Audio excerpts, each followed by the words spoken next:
pour revenir encore, pour faire le lien entre le monde de l'éducation et l'entrepreneuriat, certains, parce que j'ai des questions d'internautes, notamment Rémi qui est entrepreneur sur la région de Lyon, qui se pose la question de la pertinence d'enseigner des cours de business, de finance, mais pré-bac. Pas attendre qu'on soit dans une école de commerce ou qu'on soit déjà en université, mais déjà sensibiliser dès le départ justement les jeunes, ceux qui le souhaitent en tous les cas, ceux qui sont porteurs de projets, de manière justement à créer, je dirais, des conditions pour qu'il y ait des talents, des vocations qui se créent. Est-ce que ça, c'est des choses qui vous parlent aujourd'hui? Oui, ça peut être une bonne idée pour réhabiliter l'entrepreneuriat auprès de la jeunesse. Il est clair que nous sommes un pays où l'ascension sociale ne fonctionne pas par l'entrepreneuriat. Ça, c'est plutôt une culture américaine, anglo-saxonne plus généralement. On peut partir de rien et monter son entreprise et devenir un self-made man à grand succès. Ce genre d'histoire... En plus qu'on valorise l'échec. Exactement, on valorise l'échec, on peut échouer, on peut retenter, effectivement pas en France. Et en France, les personnes qui ont eu ce parcours sont toujours soupçonnées, suspects en fait, et interrogées sur l'origine de leur fortune, le pourquoi du comment, voire même méprisées par une certaine intelligentsia. Bon. Et résultat, à l'école, évidemment, ce n'est pas ce modèle-là qui prévaut, c'est le modèle plus classique. Je crois que oui, il faut aller vers une diversification des filières, des parcours, des sensibilités. Tout le monde n'est pas forcément fait ou aime les matières abstraites. Il y en a qui aiment plutôt, oui, monter des projets, faire des projets collectifs, d'autres qui préfèrent être des manuels, d'autres qui sont plus sensibles aux activités sportives, artistiques. Et la seule condition que je poserais à une telle proposition, c'est qu'on vise l'excellence. C'est-à-dire que ce ne soit pas considéré comme des voies de garage pour des enfants qui auraient échoué dans les matières générales. Parce qu'à ce moment-là, ça sera comme l'apprentissage, ça ne marchera pas. L'excellence doit être visée pour chaque enfant. Ce que je veux dire par là, c'est qu'il ne faut jamais se contenter des élèves tels qu'ils sont. Il faut toujours les prendre dans leur plus riche potentialité. Ce à quoi ils peuvent aspirer, jusqu'où ils peuvent aller. C'est là que vous visez l'excellence. Vous ne les laissez pas s'endormir sur ce qu'ils sont actuellement. Vous les poussez vers le haut. Et donc, être le meilleur en entrepreneuriat, ouais, ça promet des grands succès. D'accord, c'est comme ça qu'on pourra réconcilier toutes les Frances. Et c'est le sens de ce que vous appelez, vous, la société, la société de coopération. Oui, la société de coopération, la société de providence, mais c'est aussi l'état du libre choix, c'est aussi la République de la confiance, c'est aussi l'économie du partage. Parce que mon but, au bout du bout, c'est pas juste de créer des richesses pour créer des richesses au plan économique. Non, je vous ai parlé tout à l'heure de TVA social et environnemental, ça veut dire qu'on est dans une démarche de mieux-disant social, de mieux-disant environnemental. Je vous ai parlé du secteur privé qui serait porteur de services publics, ça veut dire qu'on est dans l'idée de créer du lien entre les hommes. C'est important dans une société où les gens sont isolés.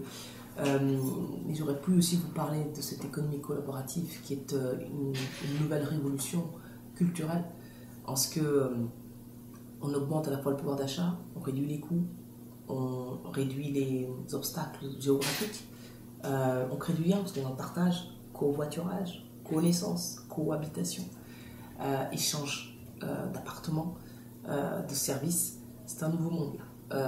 Et c'est une révolution culturelle aussi importante, je pense, que la roue, l'électricité. Et l'État, au lieu d'accompagner ce mouvement, de se laisser fleurir, ne cherche, comme vous avez pu le voir ces derniers temps, qu'à l'entraver, alors derrière les emplois. Regardez les jeunes de banlieue, dont on nous disait qu'ils ne savaient pas se réveiller avant 15 heures, qu'ils dormaient tard, ils n'avaient rien à faire. Eh bien, vous avez vu maintenant, ils sont dans les taxis, Uber, chauffeurs privés, 5 heures du matin, dans les grandes capitales françaises. Tirés à 4 épingles, fiers de conduire une belle berline. Ça veut dire que, d'ailleurs, eux, ils ont l'âme entrepreneur, c'est les capitalistes qui s'ignorent, ou pas tant que ça. Ils ouvrent des épiceries, des boucheries, des boutiques de téléphonie, ils montent des sociétés de voitures, ils créent des start-up. Il y a une créativité dans les banlieues populaires qui est absolument extraordinaire, dont le pays se prive d'une manière mais qui relève du gâchis. Rendez compte qu'aujourd'hui, quand on parle de ces populations, voilà, c'est ou le Karcher, ou l'assistanat, et puis tout ça sur fond de terrorisme, attentat, islam, etc. C'est nos futurs. Quand on entend parler les candidats à présidentielle, ou même les responsables politiques en général, de la banlieue et de la jeunesse des banlieues, c'est ça qu'on entend. Et moi, je voudrais qu'on sorte de ça, qu'on leur ouvre des perspectives. C'est pour ça que je propose l'idée d'une Silicon Valley des banlieues. Parce que dans les cités, on crée 2 fois plus d'entreprises que dans le reste du pays. C'est une vraie réalité. Mais ils ont le même problème que les autres, c'est-à-dire que ça ne dure pas. Parce qu'en plus, ça ajoute les problèmes de réseau, d'argent, de pérennité. Et une Silicon Valley des banlieues, ce serait un fonds public-privé qui mettrait à disposition de ces créateurs tous les outils qui permettent de durer. C'est-à-dire des locaux partagés, des espaces de coworking, des réseaux, mais aussi des financements sur dossiers sélectionnés par des entreprises privées, des chefs d'entreprise privées, et pas par des acteurs publics pour éviter le clientélisme, si vous voyez ce que je veux dire, et montrer que ce qui est important, c'est l'efficacité économique. Et si on arrivait à faire ça, eh bien, je pense qu'on ouvrirait les perspectives et qu'ils soient leurs propres patrons. Pas des travailleurs uniquement sur les plateformes, mais aussi leurs propres patrons. Je pense que c'est une aspiration profonde dans cette jeunesse-là. Excellent, donc on note l'idée d'une Silicon des banlieues. Tout à l'heure, vous avez parlé de République du choix. Et je voulais revenir par rapport à un point précis qui m'a été transmis par Florent, qui est aussi un entrepreneur, concernant le RSI, République du choix. Si vous étiez amené à être élu demain, est-ce que vous respecteriez par exemple les directives européennes et françaises également concernant le libre choix, concernant l'assurance, l'affiliation, le choix de l'affiliation, parce qu'en fait aujourd'hui tout ce qui est sécurité sociale et RSI est vécu plutôt comme un monopole. On n'a pas le libre choix de s'affilier où on souhaite. Alors vous avez été ou vous êtes entrepreneur. Quelle est votre opinion là-dessus? Je changerais la loi pour la mettre en conformité avec ce que je veux faire. C'est-à-dire ce pourquoi j'aurais été élu. La liberté d'affiliation. Pour qui le veut. Un travailleur indépendant, s'il fait le choix d'être travailleur indépendant, c'est qu'il a des raisons de le faire. Il se prive de beaucoup d'avantages du salariat ou de la fonction publique, mais il gagne quelque chose qui lui est précieux, c'est-à-dire la liberté, la maîtrise de son temps et de ses choix. Et donc, on ne peut pas le ferrer ainsi à travers un dispositif que même la Cour des comptes a qualifié d'accident industriel. Et eux-mêmes sont souvent victimes, d'ailleurs, d'erreurs de comptabilité. Ils se voient réclamer par des huissiers des sommes pas possibles. Le temps de faire rectifier les choses quand c'est possible, eh bien, ils doivent payer. Il y en a qui mettent la clé sous la porte.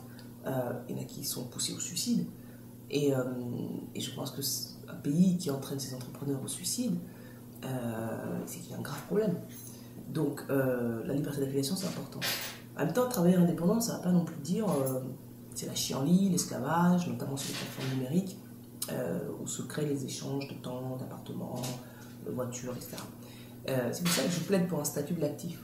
C'est-à-dire que donner la possibilité, d'abord, avoir de la transparence sur les plateformes, dans le terme de notation, de référencement, de tarifs, de droits sociaux. Pourquoi ne pas développer, par exemple, le coopérativisme de plateforme?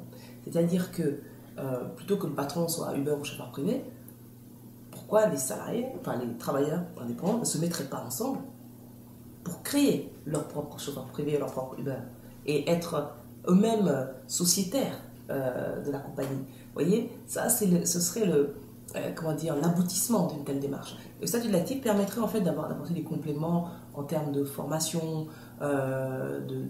d'accès au logement, voilà, parce que l'idée c'est pas non plus de transformer le travailleur indépendant en bête corvéable à merci, des plateformes qui quelquefois ne sont pas au plus près de la loi. Je pense notamment aux montages fiscaux que certains peuvent faire. Quand on travaille en France, on paye ses impôts en France, c'est la règle même pour les sociétés américaines. Dernière question pour clôturer donc cet entretien. Merci pour ces idées assez novatrices. Alors première chose, où peut-on retrouver vos 250 propositions, et notamment les cinquantaines de propositions qui sont destinées aux entrepreneurs? Oui, alors en fait, il y en a plus que 50, elles sont partout, évidemment, parce que, je veux dire, un agriculteur, c'est un travail indépendant, il est sur son exploitation agricole, comme vous voyez. Tout ce qu'on explique sur l'éducation a aussi un impact sur les entrepreneurs. Un médecin libéral, c'est aussi quelqu'un qui ouvre son cabinet. Vous voyez, il y a pas mal de sujets, ils sont aussi intéressés évidemment par la sécurité. Quand on dit que les entrepreneurs désertent certains territoires pour cause d'insécurité, voilà. Franchement, l'entrepreneur n'est pas une catégorie à part et leur problématique parcourt tout ce projet. Donc on peut le trouver sur le site de La France qui ose, donc www.lafrancequiose.fr, avec le manifeste, c'est-à-dire la philosophie de ma démarche dans cette campagne présidentielle, pourquoi je suis candidate, comment, avec qui. Et puis le projet, on peut le trouver sous un format court, ouais. Ou un format beaucoup plus explicatif. Surtout, c'est un projet participatif qui est soumis à votation chaque semaine sur des thématiques. Il y a eu les réfugiés, il y a eu l'Europe, il y aura bientôt la souffrance animale. Voilà, on soumet nos propositions au vote des internautes qui nous disent quelles sont celles qui leur semblent les plus pertinentes. Et la vocation participative permet en fait de faire évoluer ce projet pour qu'à la fin, à terme, au moment où s'ouvrira la campagne officielle, ce ne soit pas mon projet, ce ne soit pas le projet de La France qui ose et des groupements qui me soutiennent, mais ce soit le projet des Français, voilà, qui aura été nourri de leur contribution. D'accord, donc on retrouve tout cela dans votre programme, votre manifeste, donc sur le site www.lafrancequiose.fr. Et donc, dernière question qui m'a été posée donc, par David, qui est responsable communication et marketing d'une PME sur Paris. Ça fait 30 ans qu'on voit des générations de politiciens se succéder. Certains se portent candidats à l'élection suprême, on va dire. Des promesses sont faites. Alors vous, Rama, qui postulez, on va dire, pour cette fonction suprême, qu'est-ce qui fait que vous êtes différente des autres candidats qui sont succédés depuis 30 ou 40 ans? Et on a l'impression qu'on a toujours les mêmes rengaines. Et qu'est-ce qui fait que votre candidature est unique? Écoutez, c'est très difficile de faire de la politique dans un pays où les Français n'y croient plus. Ça, c'est la première chose. C'est devenu une activité compliquée. Deuxièmement, compliqué parce que la valeur promesse, ils l'ont disqualifiée, ces responsables politiques que vous décrivez. Ils ont vidé l'engagement, la promesse, même l'idée de réforme n'a plus de sens. L'idée de changement a été disqualifiée. Et donc, difficile aujourd'hui d'employer ces mots sans susciter l'ironie, le sarcasme peut-être, dans le regard de certains Français. Et pourtant, l'engagement, c'est dans la nature de l'homme. Et pourtant, il ne faut pas laisser tomber. Ce que j'ai de différent, c'est que je n'ai pas leur bilan. Je pense qu'il faut arrêter de les croire sur parole. Il faut regarder les faits, ce qu'ils ont fait. Quand certains se présentent comme les hommes du renouveau, alors qu'ils étaient aux manettes ces 20 dernières années, dans les pires moments qu'a connu la France en termes de soulèvement populaire dans les banlieues, de renoncement à notre capacité d'action en Europe, etc. Je me dis, mais j'espère que les Français sauront lire entre ce qu'on leur dit et ce que ces gens-là ont fait. Il ne faut pas avoir la mémoire courte.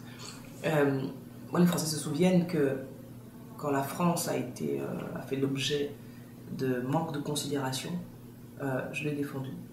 Les Français savent que je n'ai jamais mis ma carrière avant mes convictions. Sinon, je serais député européen, député maire, et tout ça, j'en ai été privé par les systèmes politiques. D'ailleurs, j'ai toujours été dissidente du système politique. Les Français en sont témoins aussi. Ce ne sont pas que des mots. Et puis, je crois qu'il faut élire des personnes qui sont au début de l'histoire. Il faut arrêter d'élire des personnes pour qui la présidentielle est un bâton de maréchal. C'est-à-dire quand ils arrivent au pouvoir, après 40 ans de vie politique, donc d'épuisement, donc de cicatrices, de blessures, d'ego, le bâton de maréchal, c'est la fin de l'histoire. Ils n'ont plus envie de rien faire. Donc il faut élire des gens qui sont au début de l'histoire, qui ont encore l'envie de faire. C'est la meilleure garantie qu'il se passe quelque chose. Et puis enfin, aujourd'hui, je suis la seule qui ait un projet comme ça à vous présenter. Aucun, hein. Et pourtant, je suis la dernière à m'être déclarée. et j'ai un projet devant vous. Ça veut dire que je n'ai pas fait ce projet depuis le 21 avril. Ça fait 1 an que je travaille dessus, avec des groupes d'experts, des gens de la société civile, sur différentes thématiques. C'est à partir du moment où ce projet a été terminé qu'il s'est révélé suffisamment innovant que je me suis autorisée à être candidate. Je n'ai pas, j'ai pas été candidate puis après j'ai fait un projet. Non, ça a été l'inverse. J'ai trouvé que à partir du moment où le projet était intéressant, on y va. S'il ne l'avait pas été, s'il n'avait pas été innovant, s'il ne me distinguait pas suffisamment des autres, je ne voyais pas d'utilité de ma candidature. Et puis je crois que mon histoire personnelle ressemble à... C'est une histoire française en fait, qui ressemble à celle que le monde aussi attend de nous. Je ne suis pas née française, je le suis devenue, j'ai choisi la France. Je suis à la convergence de plusieurs cultures. Et en même temps, grâce à l'école de la République, j'ai pu devenir ce que je suis. J'ai été fonctionnaire, salarié, entrepreneur aujourd'hui. Donc je connais la France sous ses différentes facettes, comme terre d'opportunités mais aussi de limites. J'ai eu le grand honneur de servir le pays sur la scène internationale. Meilleure manière d'apprécier ce qu'est la France, parce que dans l'intérieur, trop de pessimisme, à l'extérieur, beaucoup d'attentes. Et j'ai la conscience de ce qu'est une France forte, voilà, singulière, admirée des peuples étrangers. Et le monde change. Obama termine 2 mandats, l'Amérique s'est pas effondrée. Demain, peut-être qu'une femme sera présidente des États-Unis.